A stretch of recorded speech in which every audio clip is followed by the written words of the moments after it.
మాజీ మంత్రి తెలుగుదేశం పార్టీ రాజ్యం నియోజకవర్గం ఎమ్మెల్యే కొండ్రు మురళీమోహన్ మంగళవారం నాడు ఉదయం వంగర మండలం వంగర ఎంపీడీఓ కార్యాలయంలో మొదటిసారి ప్రజా దర్బార్ కార్యక్రమం నిర్వహించారు. మధ్యాహ్నం రేగిడి మండలం ఎంపీడీఓ కార్యాలయంలో నిర్వహించారు. గ్రామ ప్రజలు నేరుగా కలిసి తమ సమస్యలు విన్నవించారు. ఉదయం నుంచి ఈ కార్యక్రమాన్ని పెద్ద ఎత్తున తరలివచ్చారు. అందరి సమస్యలను ఓపికగా విని ఆయా సమస్యల సత్వర పరిష్కారానికి కృషి చేస్తానని కొండ్రు మురళీమోహన్ హామీ ఇచ్చారు. ప్రతి ఒక్కరి విన్నపాలను స్వీకరించి ఆయా సమస్యలను సంబంధిత అధికారులకు పంపి పరిష్కారానికి చొరవ కోరడం ప్రజాప్రభుత్వ పాలనకు నిదర్శనమని అభిప్రాయపడ్డారు. ఎవరూ అధైర్యపడొద్దని, సమస్యలను త్వరితగతిన పరిష్కరించేందుకు చర్యలు తీసుకుంటామన్నారు. స్వీకరించిన వినతి పత్రాలను సంబంధిత అధికారులకు పంపాలని సిబ్బందికి ఆదేశాలు జారీ చేశారు.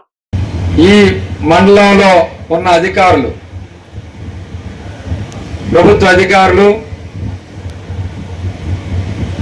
ముఖ్యంగా నేను చెప్పదలిచింది ఏమిటంటే 15 సంవత్సరాలుగా ఇక్కడ తెలుగుదేశం క్యాడర్ అంతా కూడా ఇబ్బంది పడుతున్నారు. ఈ రోజులో వారికి స్వేచ్ఛ స్వతంత్రాలు వచ్చాయి. ప్రజాస్వామ్యంలో ప్రజలు నిర్ణయించే వాళ్ళే నాయకులు అవుతారు, ప్రజా నాయకులు, ప్రజా ప్రతినిధులు అవుతారు.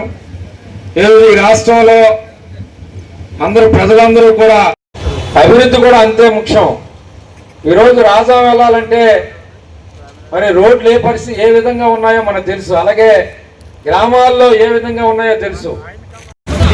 అదే విధంగా ఈసారి కూడా మనం చెయ్యాలంటే అధికారుల అండదండలు కూడా కావాలి. వారు కూడా కష్టపడే తత్వం ఉండాలి.